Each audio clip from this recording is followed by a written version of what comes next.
Imagine you're a law-abiding citizen, and your cousin commits a crime. But the sheriff locks you up too because you bear a family resemblance. Oh, well.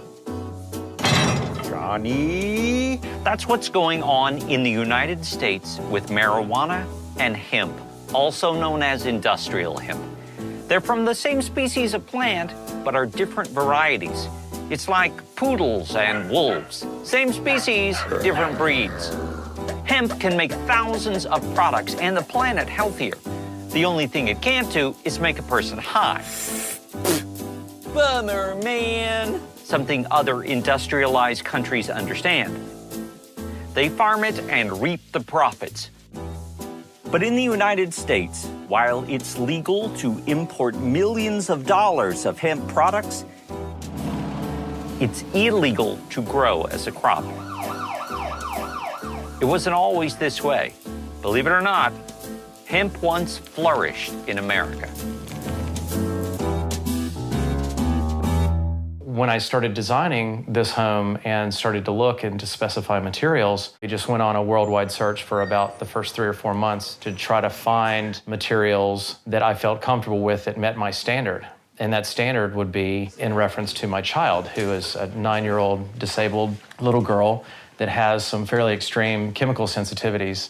Russ and Karen Martin, who we designed and built the very first hemp house in the United States for, their number one thing was they wanted it to be beautiful, they wanted it to be healthy. But they had no idea that I was going to hit them over the head with what I was getting ready to propose to them. They'd never heard of hempcrete. Once I started to tell people that I was considering using this for a building material, it really became a joke. I became the hemp guy. There were jokes from the local media. But, all joking aside, all it took was 5 minutes of time doing a little bit of research to realize that, this plant is really amazing and it could hold so many different positive things for our life. And, I was willing to take that leap of faith. And it really wasn't a leap at the end of the day. It's just a plant. There are a whole host of lawful and helpful pharmaceutical products that enable people to cope with their pain. Many of those products are opium-based products. Recognizing the benefits of the products, there's no one who would suggest that we should start cultivating opium poppies here in this country. Is much like the poppy scenario, how you have the poppy plant that has high opiates and you have the poppy plant that goes on your muffins. That poppy plant still has trace amounts of opiates, but it's so low that it's not psychoactive. You're not going to get the opiate high. Cannabis has the same structures in it, where you have marijuana that has high THC, high psychoactive, that type of medicinal attribute, and then you have hemp that's low THC, which is much like the poppy that's going on your muffin. It's still there, but it's at such a low level that it's not psychoactive in the body. The industrial hemp shiv is what this is here, and it looks like wood chips. To say this is the exterior of the home, and that's the interior of the home. As the air is slowly passing through and the wall is breathing, it's holding on to toxins, pollutants, and carbon from the atmosphere.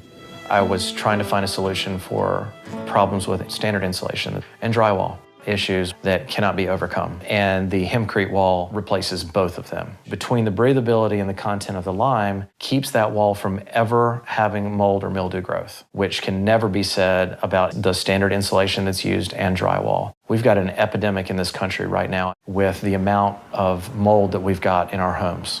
And industrial hemp with the hydrated lime, I now believe that it's the world's healthiest material that we can use in building. Currently, we are importing the industrial hemp from the UK.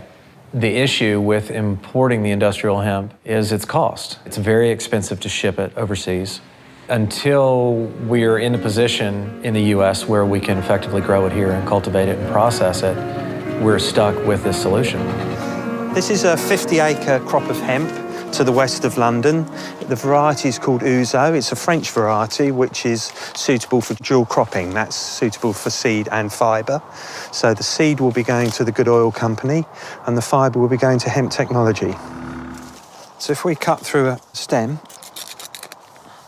you can separate the fibres from the woody core, and that's why the factory is called a decortification plant, because it separates that woody core from the fibre that runs up the outside of the stem. And it's the fibre that goes into loft insulation, car door panels, and it's the woody core that is mixed with lime cement to make hempcrete for construction.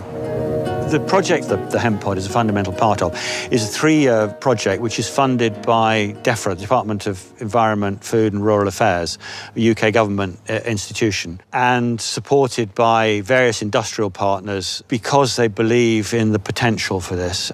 And here's the inside of the hemp pod. You can see we've got sensors on all 4 walls. The whole theory behind the construction is to allow it to breathe. So you don't want to be putting impervious materials in the wall. You don't want to put plastics or seal it up. That's one of the problems with a lot of modern houses. They try and seal them and you get this awful sort of sick building syndrome. Sick building syndrome is caused by the materials in our houses. These materials are made of all kinds of chemicals, which we breathe and touch continually, making us sick, even though we may have no idea why. When the humidity is constant, you breathe better. You don't have any illness. It is delighted us how you can build a house in a normal way using that material. Once it's built into the building, it's fire resistant, it is a good thermal resistance, and it's good for the living environment. A better insulation in these houses. The hemp fibre insulation is made as a quilt and is very similar to glass fibre or mineral wool insulations in its look, but it's actually much nicer to work with because it doesn't have any hazardous components in it, so you don't need to wear gloves and goggles and mask, and you can use it in virtually all the places that you would use glass fibre or mineral wool insulation, so attics and walls. And it has very, very similar thermal insulation properties, but it has much better thermal mass to it. Plastics is a major problem, and that's why the hemp plastic sides, the hemp biocomposites, one of the most exciting things that we can possibly be looking at the moment. Processing hemp. Hemp is grown under contract for us by local farmers. We take the crop in and split it into its constituent parts. This is how hemp fibre is used in the automotive industry. This is a car door panel for a BMW 3 Series car. The use of natural fibres in these applications reduces the car's weight by a couple of kilos, and that all helps towards reducing fuel consumption.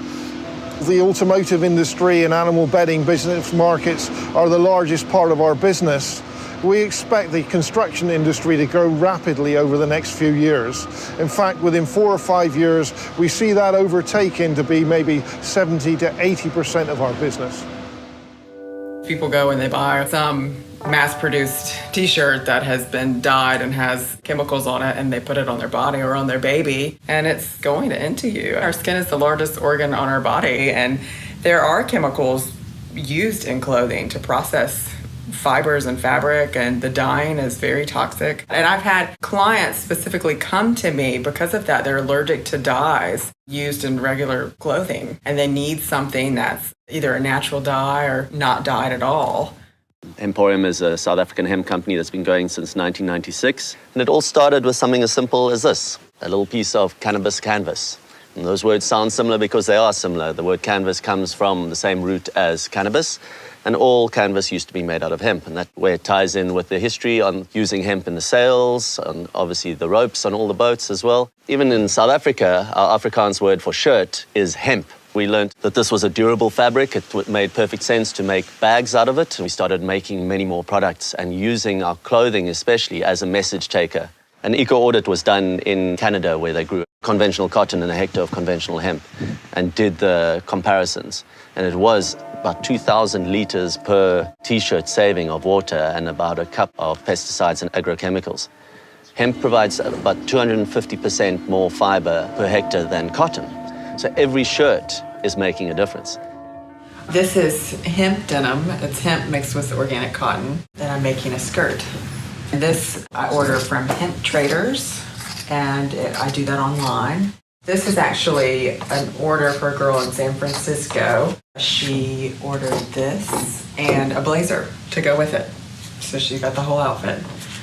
There's so many variations on hemp fabrics these days. I mean, you can get the hemp silk, the hemp denim, hemp suede. There is hemp twill, hemp muslin. They're beautiful fabrics that are all very breathable, comfortable, washable. You can tell the difference when you have the fabric in front of you and you feel it. It's just a quality thing.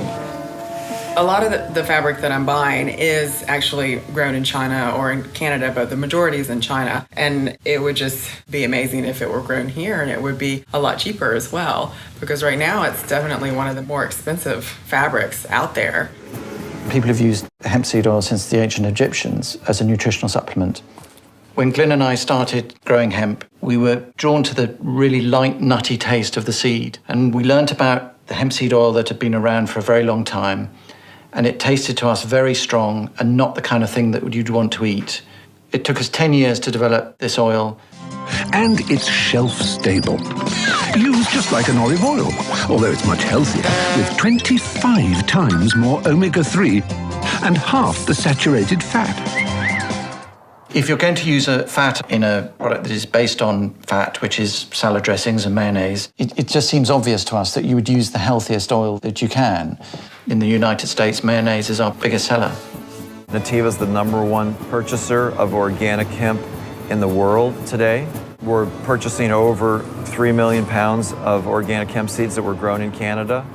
A big challenge is people don't know the benefits of hemp from a nutritional perspective, and so we have a big job ahead of us there. Dr. Oz on national TV has promoted hemp and hemp milk, and that's been helpful. I love hemp seeds. I love them for breakfast, and then they have hemp milk. What makes hemp a superfood is its excellent source of protein.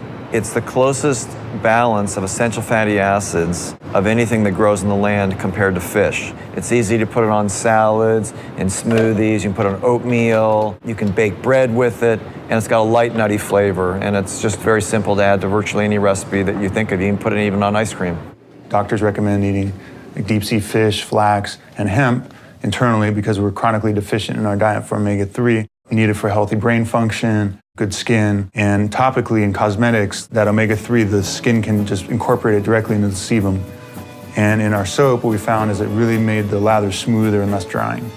So it's been an important superfat ingredient in our soaps for over 15 years.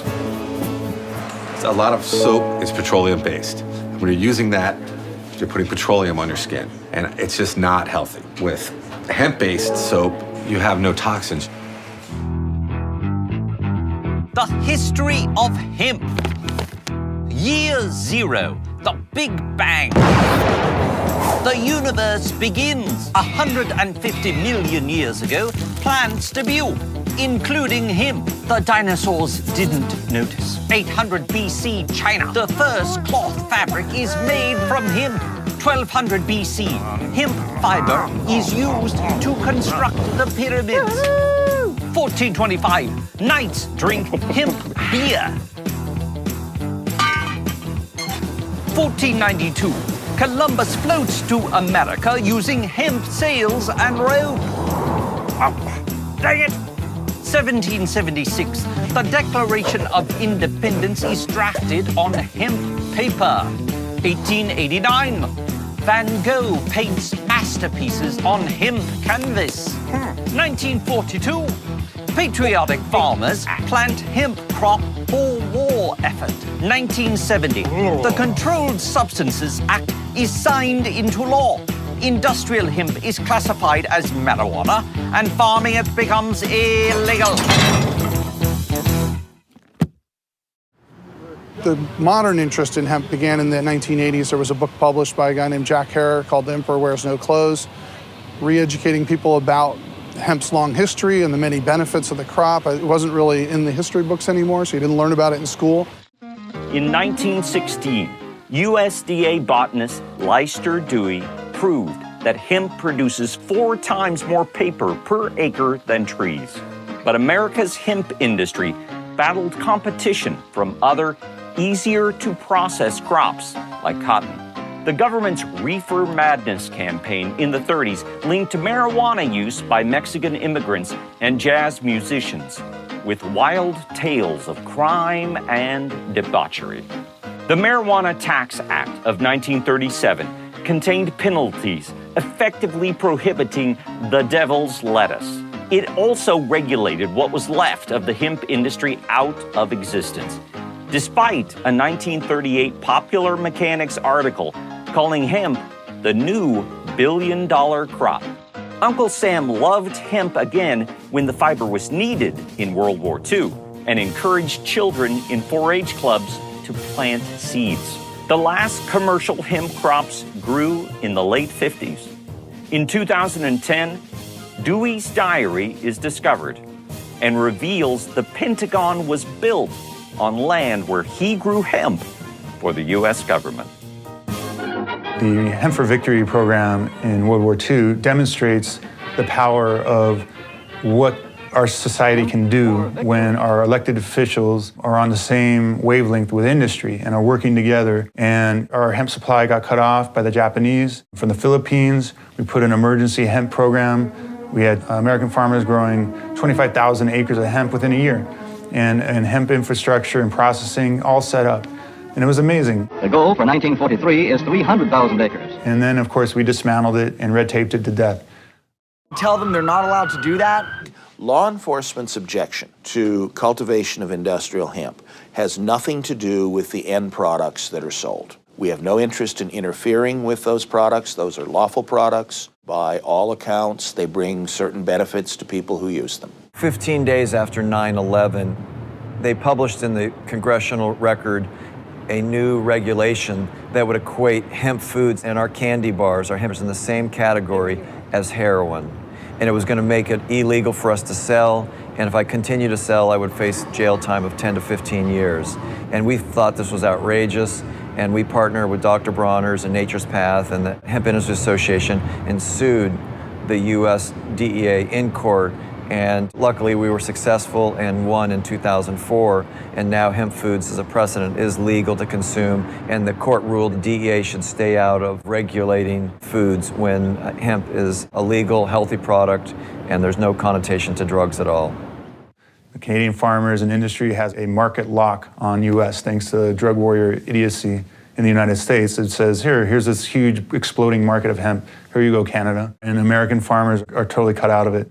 It's all about economic development, that right now they're holding back American farmers, American manufacturers by refusing to let farmers grow hemp. It's only hurting us.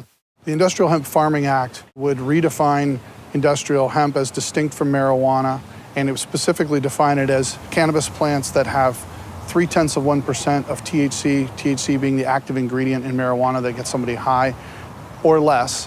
And then it would allow states that want to allow their farmers to grow hemp to regulate it. And it's bipartisan support. We have both Republicans and Democrats on the bill. And it's been one of the interesting things with hemp is that it's really not a partisan issue. You know, in almost every state where we've ever passed a bill, we've always had Democrats and Republicans who've supported it. It's amazing how difficult Congress has been and how unwilling to hold hearings. The Obama administration totally unwilling to even meet with us to discuss this. Our point is, once again, we're stuck with the federal government standing in the way of states that want to move forward with this. There's been a lot of talk about sustainability, but sustaining what we are doing at the moment on the planet is probably not possible. So it's more a question of resilience building, if we're really honest. We have to prepare for the type of shocks that just might happen. The systems we have built to exist on this world at the moment are very sophisticated, but very frail because of that. And what has happened in Japan recently and what is happening in America as we speak shows how our systems are very vulnerable to nature. So we should really be thinking of working with nature, and hemp provides us with the most perfect tools to do that. I think oftentimes in our world we forget how powerful and beautiful and healing the natural world can be. I feel like there's a tremendous amount that we can learn from nature and our animals and our plants and our earth, and that we need to respect that. The main message I like to get across with hemp is that it's such an easy, positive way to make change on the planet. It is so easy to use hemp to decrease your footprint. The reality is that hemp is hope. It's bringing something that's done it all before back into creating a green future for the planet and helping us all be sustainable on this beautiful earth.